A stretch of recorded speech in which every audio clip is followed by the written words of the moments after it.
Good morning. ഇന്ന് നമ്മുടെ കൂടെ ഉള്ളത് മാസൂമാണ്. കാർബൺ ബ്ലൂ ഗ്ലോബൽ എന്ന കമ്പനിയിൽ 5+ ഇയേഴ്സ് ഓഫ് എക്സ്പീരിയൻസ് ആണ് മാസൂമിനുള്ളത്. ക്വാണ്ടിറ്റി സർവേയിങ് ഫീൽഡിലേക്ക് വരാൻ താല്പര്യമുള്ളവർക്ക് അറിഞ്ഞിരിക്കേണ്ട കുറച്ച് ക്വസ്റ്റ്യൻസ് ആയിരിക്കും നമ്മൾ ഇന്ന് ഡിസ്കസ് ചെയ്യാൻ പോകുന്നത്. Hello Masoom. Hello, good morning. നമ്മുടെ ക്വാണ്ടിറ്റി സർവേയിങ് പ്രോജക്റ്റിൽ മോസ്റ്റ് ക്രൂഷ്യൽ ആയിട്ടുള്ള റിസോഴ്സസ് എന്തൊക്കെയാണ്? ഒരു QS ഇൻഡിവിജ്വലിനെ സംബന്ധിച്ചിട്ട് ഏറ്റവും ആക്യുറേറ്റ് ആയിട്ടുള്ള ഡേറ്റയാണ് ഏറ്റവും ക്രൂഷ്യൽ റിസോഴ്സ് ഞാൻ പറയാം.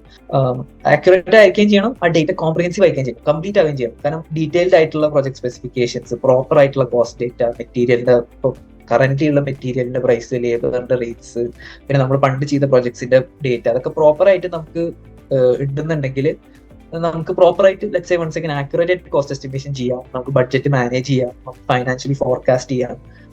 അപ്പോൾ what that leads to is നമുക്ക് നമ്മുടെ പ്രൊജക്ട് ഫീസിബിൾ ആയിരിക്കും. നമുക്ക് പിന്നെ നമ്മളിപ്പോൾ കോസ്റ്റ് ഇങ്ങനെ പ്രോപ്പറായിട്ട് എസ്റ്റിമേറ്റ് ചെയ്ത് കഴിഞ്ഞാൽ പിന്നെ നമുക്ക് വേറെ അവന്യൂസ് നമുക്ക് എക്സ്പ്ലോർ ചെയ്യാം. ലെറ്റ്സ് നമുക്ക് വാല്യൂ എഞ്ചിനീയറിംഗ് ചെയ്യാം.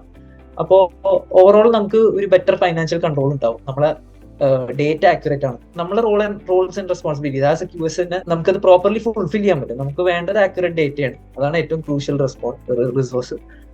അപ്പോൾ നാച്ചുറലി നമുക്ക് നമ്മുടെ റോൾസ് ആൻഡ് റെസ്പോൺസിബിലിറ്റീസ് നമുക്ക് പ്രോപ്പർ ആയിട്ട് ഫുൾഫിൽ ചെയ്യാൻ പറ്റുകയും ചെയ്യും. അത് പ്രൊജക്ട് ഒരു സക്സസ് ആക്കി. ക്വാണ്ടിറ്റി സർവേയർ ഇന്ററാക്ട് ചെയ്യുന്ന ഏറ്റവും കീ സ്റ്റേക്ക് ഹോൾഡേഴ്സ് ആരൊക്കെയാണ്?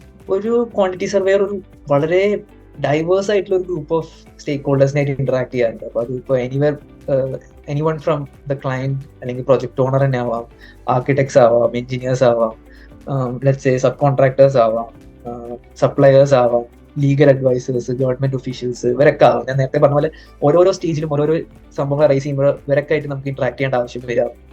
അപ്പോൾ ഇതെന്താ എൻഷുർ ചെയ്യണമെന്ന് വെച്ചാൽ ജനറലി നമ്മൾ ഫൈനാൻഷ്യലി ആണെങ്കിലും ടെക്നിക്കലി ആണെങ്കിലും നമ്മുടെ ലീഗൽ ആസ്പെക്ട്സിൽ എന്തിലും നമ്മളെല്ലാവരും ഒരേ പേജിലാണെന്നുള്ളത്. അപ്പോൾ ഇൻഫർമേഷൻ പ്രോപ്പർലി കമ്പൈൻ ചെയ്യുമ്പോൾ എല്ലാവരും ഒരേ പേജിലായിരിക്കും. നമുക്കപ്പോൾ പ്രോപ്പർലി പ്രൊജക്ട് എക്സിക്യൂട്ട് ചെയ്യുകയും ചെയ്യുക. അത് വിത്തിൻ ബഡ്ജറ്റ് ആയിരിക്കും. അത് മാത്രമല്ല വൺസ് അഗൈൻ അത് ആ രാജ്യത്തിലുള്ള ലെറ്റ്സ് സേ എല്ലാ സ്റ്റാൻഡേർഡ്സിനെയും റെഗുലേഷൻസിനെ ഒക്കെ ആയിട്ട് അത് കംപ്ലൈ ചെയ്യും. ഓക്കെ, നമ്മളിപ്പോ ഒരു പ്രൊജക്ട് കോസ്റ്റ് എസ്റ്റിമേറ്റ് എടുക്കുന്നത് പല ഡിഫറെന്റ് മെത്തേഡ്സ് ഉണ്ടല്ലോ. അപ്പോൾ അത് എന്തൊക്കെ മെത്തേഡ്സ് ആണെന്നൊന്ന് ബ്രീഫ് ചെയ്യും. നമ്മൾ പ്രൊജക്ട് കോസ്റ്റ് എസ്റ്റിമേറ്റ് ചെയ്യണത് ബേസിക്കലി അത് പ്രൊജക്ടിന്റെ നമ്മൾ അണ്ടർടേക്ക് ചെയ്യണ സ്കോപ്പ് അനുസരിച്ച് മാറാം. അത് നമ്മൾ അണ്ടർടേക്ക് ചെയ്യണ പ്രൊജക്ടിന്റെ ബഡ്ജറ്റ് അനുസരിച്ച് മാറാം. അതിന് നമ്മൾ ഏത് സ്റ്റേജ് ഓഫ് ദ പ്രൊജക്റ്റിലാണ് നമ്മളെ കോസ്റ്റ് എസ്റ്റിമേഷൻ ചെയ്യണതെന്നൊക്കെ അനുസരിച്ച് മാറാം. ഫോർ എക്സാമ്പിൾ, ഇപ്പൊ നമ്മൾ പ്രിലിമിനറി സ്റ്റേജിലാണ് എസ്റ്റിമേഷൻ ചെയ്യുന്നുണ്ടെങ്കിൽ നമുക്ക് യൂണിറ്റ് കോസ്റ്റ് എസ്റ്റിമേഷൻ നമ്മൾ ചെയ്യാറുണ്ട്. അപ്പൊ എന്താ വെച്ചാൽ നമ്മൾ പഴയ ഡേറ്റ എടുത്തിട്ട് നമ്മൾ പഴയ ഒരു പ്രൊജക്ട് നമ്മൾ ചെയ്തിട്ടുണ്ടെന്ന് ആലോചിച്ചു. നമ്മൾ വർക്ക് ചെയ്ത പ്രൊജക്ടിന്റെ ഒരു സിമിലർ പ്രൊജക്ട് ആണ് നമുക്ക് ഇപ്പൊ കിട്ടിയേക്കുന്നത്. അങ്ങനെയാണെങ്കിൽ സർട്ടൻ ബിൽഡപ്പ് ഏരിയക്ക് നമ്മൾ ഇത്രയും കോസ്റ്റ് ആണ് നമുക്ക് ആ ബിൽഡിംഗ് പണിയാൻ വന്നത്. അങ്ങനെയാണെങ്കിൽ നമുക്ക് ഡയറക്ട്ലി ആ പെർ സ്ക്വയർ മീറ്റർ കോസ്റ്റ് നമുക്ക് എടുത്തിട്ട് നമ്മൾ പുതിയ പ്രൊജക്റ്റിൽ നമുക്ക് നേരെ ഇടാം. പ്രിലിമിനറി ജസ്റ്റ് ഒരു റഫ് എസ്റ്റിമേറ്റ് നമുക്ക് കൊടുക്കാം. അതല്ലാണ്ട് ഇപ്പോൾ ഈ ഒരു ഏരിയ ബേസ് എസ്റ്റിമേറ്റ് ആവാം. അതല്ലാണ്ട് ഒരു മൾട്ടി സ്റ്റോറി ബിൽഡിംഗ് ആണെങ്കിൽ നമുക്ക് അതിന്റെ ഒരു വോളിയം എടുക്കും. എന്നിട്ട് ആ വോളിയത്തിന്റെ പെർ ക്യൂബിക് മീറ്റർ എത്ര പ്രൈസ് ആണ് നമുക്ക് ബിൽഡ് ചെയ്യാൻ പറ്റുന്നത്, നമുക്ക് നേരെ അത് എക്സ്ട്രാപോളേറ്റ് ചെയ്യാൻ പറ്റണം. അപ്പൊ ഇതൊക്കെ പ്രിലിമിനറി സ്റ്റേജിലുള്ളതാണ്. അതല്ലാണ്ട് പ്രിലിമിനറി സ്റ്റേജിൽ നമുക്ക് അപ്രോക്സിമേറ്റ് ക്വാണ്ടിറ്റീസ് എടുക്കാം. അപ്പൊ അപ്രോക്സിമേറ്റ് ക്വാണ്ടിറ്റീസ് എന്ന് പറയുമ്പോൾ നമുക്ക് ജനറൽ ക്വാണ്ടിറ്റീസ് എടുക്കണമെങ്കിൽ നമുക്ക് കുറെ തമ്പ് റൂൾസ് ഉണ്ട്. അപ്പൊ നമുക്ക് ലെറ്റ്സ് സേ നമുക്ക് എല്ലാ പ്രൊജക്ട് പ്ലാൻസോ സ്പെസിഫിക്കേഷൻസോ നമുക്ക് റെഡിലി അവൈലബിൾ അല്ലെങ്കിൽ നമുക്ക് ഇതേപോലെ അപ്രോക്സിമേറ്റ് ആയിട്ട് ക്വാണ്ടിറ്റീസ് എടുത്തിട്ട് നമ്മുടെ കയ്യിൽ പ്രൈസസ് റെഡി അവൈലബിൾ ആണെങ്കിൽ നമുക്ക് നേരിട്ടിട്ട് അപ്രോക്സിമേറ്റ് ആയിട്ടുള്ള ഒരു വൺസ് അഗൈൻ അപ്രോക്സിമേറ്റ് ആയിട്ടുള്ള പ്രൈസ് ആവും. അപ്പോൾ അപ്രോക്സിമേറ്റ് ആയിട്ട് നമുക്ക് കൊടുക്കാം. പിന്നെ നമുക്ക് ചെയ്യാൻ പറ്റണമെന്ന് വെച്ചാൽ ഡയറക്റ്റ് ആയിട്ട് നമുക്ക് കോസ്റ്റ് കമ്പയർ ചെയ്യാം. ഇപ്പോൾ നമുക്ക് സിമിലർ ആയിട്ടുള്ള പാസ്റ്റ് പ്രൊജക്ട്സ് ഉണ്ടെങ്കിൽ നമുക്ക് വൺസ് അഗൈൻ നമുക്കത് ഡയറക്റ്റ് ആയിട്ട് കമ്പയർ ചെയ്തിട്ട് ഇപ്പോൾ എങ്ങനെ അത് വരുന്നതനുസരിച്ച് നമുക്ക് ഏരിയ വൈസ് നമുക്ക് എക്സ്ട്രാപ്പുലേറ്റ് ചെയ്തിട്ട് നമുക്ക് കമ്പയർ ചെയ്തിട്ട് ഇട്ട് കൊടുക്കാൻ പറ്റണത്. പിന്നെ നമ്മൾ റെഗുലർലി ചെയ്യണ ഡീറ്റെയിൽ എസ്റ്റിമേറ്റിംഗ് ആണ്. നമുക്ക് എല്ലാ കാര്യങ്ങളും കയ്യിലുണ്ടെന്നുള്ള സ്ഥിതിക്ക് നമ്മൾ ഡീറ്റെയിൽഡ് ആയിട്ട് എല്ലാ മെഷർമെന്റ്സ് നമ്മൾ എടുക്കും. നമ്മൾ അപ് ടു ഡേറ്റ് ആയിട്ടുള്ള പ്രൈസസ് നമ്മൾ ഇട്ടിട്ട് നമ്മൾ കൊടുക്കണേനാണ് ഡീറ്റെയിൽ എസ്റ്റിമേറ്റിംഗ് പറയുന്നത്. പിന്നെ എലമെന്റൽ കോസ്റ്റ് എസ്റ്റിമേറ്റിംഗ് ആണ്. Elemental cost estimating once again നമുക്ക് എല്ലാ പ്രൊജക്ട് ഡീറ്റെയിൽസും ഇല്ല, എല്ലാ പ്ലാൻസ് സ്പെസിഫിക്കേഷൻസ് റെഡി അല്ലെങ്കിൽ പോലും നമുക്ക് മീറ്റർ സ്ക്വയർ വെച്ച് പ്രൈസ് ചെയ്യാം. അതെങ്ങനെയാന്ന് വെച്ചാൽ നമുക്കുള്ള ഡേറ്റ വെച്ചിട്ട് നമുക്ക് ആ പ്രോജക്റ്റ് ഓരോരോ എലമെന്റ്സ് ആയിട്ട് സ്പ്ലിറ്റ് ചെയ്യാം. ഫോർ എക്സാമ്പിൾ നമുക്ക് ഫ്ലോർ ഫിനിഷസ് സ്പ്ലിറ്റ് ചെയ്യാം, ഫസാഡ് സ്പ്ലിറ്റ് ചെയ്യാം. ഇതൊക്കെ സ്പ്ലിറ്റ് ചെയ്തിട്ട് ലെറ്റ്സ് ഒരു മീറ്റർ സ്ക്വയറിന് ഫ്ലോറിംഗ് ഇങ്ങനെയാണ് വരുന്നത്. അത് നമുക്ക് വേണമെങ്കിൽ ആവറേജ് ഔട്ട് ചെയ്യാം. നമുക്ക് ഓരോരോ different types of floor finishes for example നമുക്ക് ഇടാം. എന്നിട്ട് അത് ആവറേജ് ഔട്ട് ചെയ്തിട്ട് ഒരു ഫുൾ എമൗണ്ട് നമുക്ക് ഇടാം. അപ്പോൾ അങ്ങനെ ഓരോ എലമെന്റ്സും ലെറ്റ്സ് പെർ മീറ്റർ സ്ക്വയറിൽ നമുക്ക് വരും. മീറ്റർ സ്ക്വയർ പ്രൈസിങ് നമുക്ക് കിട്ടുമായിരിക്കും, ക്യൂബിക് മീറ്ററിൽ പ്രൈസിങ് കിട്ടുമായിരിക്കും.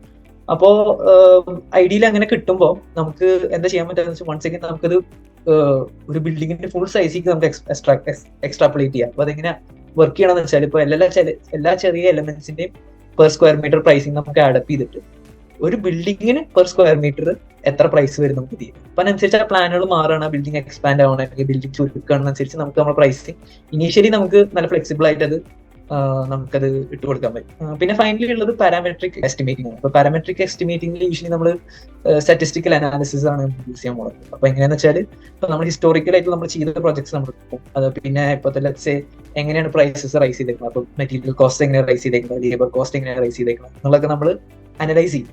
അങ്ങനെ അനലൈസ് ചെയ്തിട്ട് ഈ പഴയ പ്രൊജക്ടിന്റെ ഡേറ്റ നമ്മൾ എടുക്കും. എന്നിട്ട് നമ്മൾ ഈ പുതിയ പ്രൊജക്ടിന്റെ കോസ്റ്റുകളൊക്കെ റൈസ് ചെയ്യണ അനുസരിച്ച് എങ്ങനെയാണ് ഇപ്പോൾ പുതിയ പ്രൈസ് എങ്ങനെയാണ് നമുക്ക് റിഫ്ലക്ട് ചെയ്യുക എന്നുള്ളത് നമ്മൾ ഈ സ്റ്റാറ്റിസ്റ്റിക്കൽ അനാലിസിസ് യൂസ് ചെയ്തിട്ട് നമ്മൾ കാൽക്കുലേറ്റ് ചെയ്യണം പാരാമെട്രിക് എസ്റ്റിമേറ്റിംഗ്. അപ്പൊ ഈ മെത്തേഡ്സ് ആണ് ഈ മെത്തേഡ്സ് ഒക്കെയാണ് നമുക്ക് യൂസ് ചെയ്യാൻ പറ്റുക ഒരു പ്രൊജക്ടിന്റെ എസ്റ്റിമേഷൻ ചെയ്യാൻ. ട്രഡീഷണൽ ക്വാണ്ടിറ്റി സർവേയിങ്ങും മോഡേൺ ക്വാണ്ടിറ്റി സർവേയിങ് പ്രാക്ടീസസും തമ്മിലുള്ള കീ ഡിഫറൻസ് എന്തൊക്കെയാണ്? നമുക്ക് അറിയണ പോലെ ഇപ്പൊ നാച്ചുറലി എല്ലാ ഇൻഡസ്ട്രിയിലുള്ള പോലെ ട്രഡീഷണൽ ക്വാണ്ടിറ്റി സർവേയിങ് പ്രാക്ടീസസ് എങ്ങനെയാണെന്ന് വെച്ചാൽ pen and paper based like any other industry. അപ്പോൾ നമ്മൾ ക്വാണ്ടിറ്റീസ് ഒക്കെ മാനുവലി ആയിരുന്നു നമ്മൾ മെഷർ ചെയ്തിരുന്നത്. അത് കൺസ്ട്രക്ഷൻ മെറ്റീരിയൽസ് ആണെങ്കിലും ലേബർ ആണെങ്കിലും നമ്മൾ ബ്ലൂ പ്രിന്റ്സിനും പ്ലാൻസിനും നമ്മൾ മാനുവൽ ആയിട്ടാണ് നമ്മൾ എസ്റ്റിമേറ്റ് ചെയ്തിരുന്നത്. അപ്പോൾ ഈ പെൻ ആൻഡ് പേപ്പർ ഇൻഡസ്ട്രിയിൽ നമ്മളിപ്പോൾ ലെറ്റ്സ് നമ്മൾ കോസ്റ്റ് ട്രാക്കിങ്ങിനാണെങ്കിൽ നമ്മൾ ലെജർ ബുക്സ് ആയിരുന്നു ഉപയോഗിച്ചിരുന്നത്. നമുക്ക് എന്തെങ്കിലും ഇൻഫർമേഷൻ കൺവേ ചെയ്യണമെങ്കിൽ അതും ത്രൂ പേപ്പർ ആയിരുന്നു. അതിലാണ് നമ്മൾ ഇമ്പോർട്ടൻ്റ് ആയിട്ടുള്ള ഡീറ്റെയിൽസ് കൺവേ ചെയ്യണമെങ്കിൽ നമ്മൾ ഫിസിക്കൽ മീറ്റിംഗ്സ് ആണ് സെറ്റപ്പ് ചെയ്തിട്ടുള്ളത്. അപ്പോൾ ആ ഒരു കാലത്ത് ഈ ഒരു മെത്തേഡ്സ് ഇഫക്റ്റീവ് ആയിരുന്നു. ബട്ട് അതിനും അതിൻ്റെതായ ഡ്രോബാക്സ് ഉണ്ടായിരുന്നു. എന്ന് വെച്ചാൽ ഇത് ഫസ്റ്റ് ഓഫ് ഓൾ ഭയങ്കര ടൈം കൺസ്യൂമിംഗ് ആണ്. നമ്മളെല്ലാ കാര്യങ്ങളും മാനുവലായിട്ടാണ് ചെയ്യേണ്ടത്. നമ്മൾ മാനുവലായിട്ടാണ് കാൽക്കുലേറ്റ് ചെയ്യുന്നത്, ടൈം കൺസ്യൂമിംഗ് ആണ്. പിന്നെ സെക്കൻഡ്ലി നമ്മളിത് മാനുവലായിട്ട് കാൽക്കുലേറ്റ് ചെയ്യുന്നത് കൊണ്ട് നമ്മൾ ഹ്യൂമൻ എററിന് എപ്പോഴും ഒരു സ്കോപ്പ് ഉണ്ട്. അപ്പോൾ ഈ ഒരു ഇഷ്യൂസ് അതിന് ഉണ്ടായിട്ടുള്ളതാണ്. Modern let's quantity surveying technology അല്ലെങ്കിൽ കൺസ്ട്രക്ഷൻ ടെക്നോളജി, അത് ഞാൻ നേരത്തെ പറഞ്ഞ പോലെ ബിൽഡിംഗ് ഇൻഫർമേഷൻ മോഡലിംഗ് അല്ലെങ്കിൽ ഡിജിറ്റൽ പ്രോജക്ട് മാനേജ്മെന്റ് പ്ലാറ്റ്ഫോംസ് എന്താ ചെയ്യണമെന്ന് വെച്ചാൽ ഈ ഞാൻ നേരത്തെ പറഞ്ഞ ഇഷ്യൂസ് ഒക്കെ കംപ്ലീറ്റ്ലി റിമൂവ് ചെയ്യണം. കാരണം വെച്ചാൽ നമ്മളൊരു സിംഗിൾ വർക്ക് സ്പേസിലാണ് നമ്മൾ വർക്ക് ചെയ്യണത്. സോ ഫസ്റ്റ് ഓഫ് ഓൾ നമ്മൾ വെറുതെ ഡ്രോയിങ്സ് ഇൻപുട്ട് ചെയ്താൽ തന്നെ നമുക്ക് ക്വാണ്ടിറ്റി തരുന്ന ഒരു ലെവലിലാണ് നമ്മൾ എത്തിയിരിക്കുന്നത്. സോ അത്രയും ടൈം നമ്മൾ സേവ് ചെയ്യണം. സെക്കൻഡ്ലി ഇപ്പോൾ ഒരു സിംഗിൾ കൊളാബറേറ്റീവ് സ്പേസിലാണ് നമ്മൾ. അപ്പോൾ നമുക്ക് ഇപ്പൊ ഞാൻ നേരത്തെ പറഞ്ഞ പോലെ ഫിസിക്കൽ മീറ്റിംഗ്സ് വെക്കുകയോ പേപ്പറിൽ അങ്ങോട്ടും ഇങ്ങോട്ടും ഓരോ ഇൻഫർമേഷൻ കൺവേ ചെയ്യേണ്ട ആവശ്യമില്ല. ഒക്കെ എന്താ പറയുക ഇൻസ്റ്റന്റേനിയസ് ആണ്. ഇപ്പൊ എനിക്ക് എന്തെങ്കിലും ഇൻപുട്ട് വേറൊരു ടീമിനെ കൊടുക്കാനുണ്ടെങ്കിൽ ലെറ്റ്സ് എന്റെ ഫൈനാൻഷ്യൽ ടീമിലേക്ക് ഒരു ഇൻപുട്ട് കൊടുക്കാനുണ്ടെങ്കിൽ എനിക്ക് ഇമീഡിയറ്റ്ലി ഒരു മെസ്സേജ് സെൻഡ് ചെയ്യണമെങ്കിൽ ഇമീഡിയറ്റ്ലി ഒരു ഷെയർഡ് വർക്ക് സ്പേസിൽ തന്നെ എല്ലാവർക്കും ഇമീഡിയറ്റ്ലി എല്ലാ മെസ്സേജസ് ആക്സസ് ചെയ്യാം. എല്ലാതും വളരെ ട്രാൻസ്പാരന്റും ആണ്.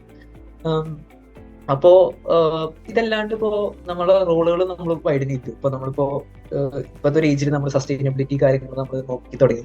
എൻവയൺമെന്റലി കൺസിഡർ ചെയ്തിട്ട് നമുക്ക് എങ്ങനെ കൺസ്ട്രക്ട് ചെയ്യാം. അതല്ലാണ്ട് നമുക്ക് ബെറ്റർ ആയിട്ട് ഫൈനാൻഷ്യലി നമുക്ക് ഫോർകാസ്റ്റ് ചെയ്യാൻ പറ്റും. ഫ്യൂച്ചറിൽ എങ്ങനെയൊക്കെയാണ് ലെറ്റ്സ് ഇപ്പോഴത്തെ ഒരു പ്രോഗ്രസ് അനുസരിച്ച് എങ്ങനെ വരാൻ പോകും നമുക്ക് ഫോർകാസ്റ്റ് ചെയ്യാൻ പറ്റും. അതല്ലാണ്ട് നമുക്ക് ലെറ്റ്സ് പ്രോപ്പറായിട്ട് ഇൻഡെപ്ത് ആയിട്ട് കോസ്റ്റ് അനാലിസിസ് ചെയ്യാൻ പറ്റും. പിന്നെ അപ്പോൾ നാച്ചുറലി നമുക്ക് എന്താ പറയാ നമുക്ക് പ്രോജക്റ്റിന്റെ ക്വാളിറ്റി അഫക്ട് ചെയ്യാത്ത രീതിയിൽ നമുക്ക് പിന്നെയും കൂടുതൽ കോസ്റ്റ് സേവിങ്സ് നമുക്ക് ഉണ്ടാക്കാൻ പറ്റും. പിന്നെ വൺസ് അഗൈൻ ഞാൻ പറഞ്ഞ പോലെ നമുക്ക് ഈ ഒരു കൊളാബറേറ്റീവ് എഫേർട്ട് ബെറ്റർ ആണ്. എവറിബഡി ഇപ്പോൾ ആ പ്രൊജക്റ്റിൽ ഇൻവോൾവ് ആയിട്ടുള്ള എല്ലാ സ്റ്റേക്ക് ഹോൾഡേഴ്സും സിമ്പിൾ ആയിട്ട് അങ്ങോട്ടും ഇങ്ങോട്ടും കൊളാബറേറ്റ് ചെയ്യാൻ പറ്റുന്ന ഒരു എൻവയൺമെന്റ് ആണ് നമ്മൾ ഉണ്ടാക്കുന്നത്. ഒരു കൺസ്ട്രക്ഷൻ സൈറ്റിലേക്ക് വരുന്ന സമയത്ത് ഒരു ക്വാണ്ടിറ്റി സർവേയറിന്റെ റെസ്പോൺസിബിലിറ്റീസ് എന്തൊക്കെയാണ്? ഓൺ സൈറ്റ് ക്വാണ്ടിറ്റി സർവേസിന്റെ ഫോക്കസ് ചെറുതായിട്ടും ഷിഫ്റ്റ് ചെയ്യും. അപ്പോൾ അവരെന്താ ചെയ്യാന്ന് വെച്ചാൽ അവര് ഓൺ സൈറ്റിൽ അവർ കൺസ്ട്രക്ഷൻ പ്രോഗ്രസ് കാര്യങ്ങൾ മോണിറ്റർ ചെയ്യും. അവിടെ നടക്കുന്ന വർക്ക് നമ്മൾ വർക്ക്ഔട്ട് ചെയ്തിട്ടുള്ള കോസ്റ്റ് എസ്റ്റിമേറ്റ് അനുസരിച്ചിട്ടാണോ അത് വർക്ക്ഔട്ട് ആവണത്. ഇനിയിപ്പോ അല്ലെങ്കിൽ നമ്മളിപ്പോ അതിനനുസരിച്ച് അവിടെ വർക്ക് ചെയ്യുന്ന സപ്ലൈസ് ആയിട്ടോ സബ് കോൺട്രാക്ടേഴ്സിനായിട്ടോ സൈറ്റ് മാനേജേഴ്സിനായിട്ടോ നമ്മൾ ഡീൽ ചെയ്യും, ഇന്ററാക്ട് ചെയ്യും. ടു മേക്ക് ഷുവർ നമ്മളെല്ലാവരും സെയിം പേജിലാണ്, എല്ലാം പ്രോപ്പർലി വർക്ക്ഔട്ട് ആവണമെന്നുള്ളത്. പിന്നെ ഇപ്പോൾ ലെറ്റ്സ് സേ സബ് കോൺട്രാക്ടേഴ്സ് സൈറ്റിൽ വർക്ക് ചെയ്യുന്നത് കോൺട്രാക്ടർ സൈറ്റിൽ വർക്ക് ചെയ്യുന്നത്. അപ്പോൾ അവർ വർക്ക് നമ്മൾ പ്രോപ്പർലി അസസ് ചെയ്തിട്ട് അതിനനുസരിച്ച് പേയ്മെന്റും കാര്യങ്ങളും നമ്മൾ ഡീൽ ചെയ്യണം.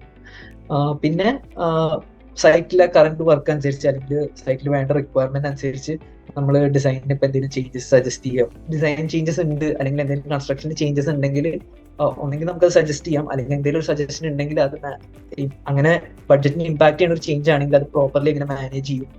അതിന്റെ നമ്മൾ വരുത്തുന്ന ചേഞ്ചസിൽ നമ്മൾ എങ്ങനെയൊക്കെ നെഗോഷിയേറ്റ് ചെയ്യും, ക്വാളിറ്റി നമ്മളെങ്ങനെ നോക്കും എന്നുള്ളതൊക്കെ ടേക്ക് കെയർ ചെയ്യണത് ഒരു QS ഇൻഡിവിജ്വലിന്റെ റെസ്പോൺസിബിലിറ്റി ആവും.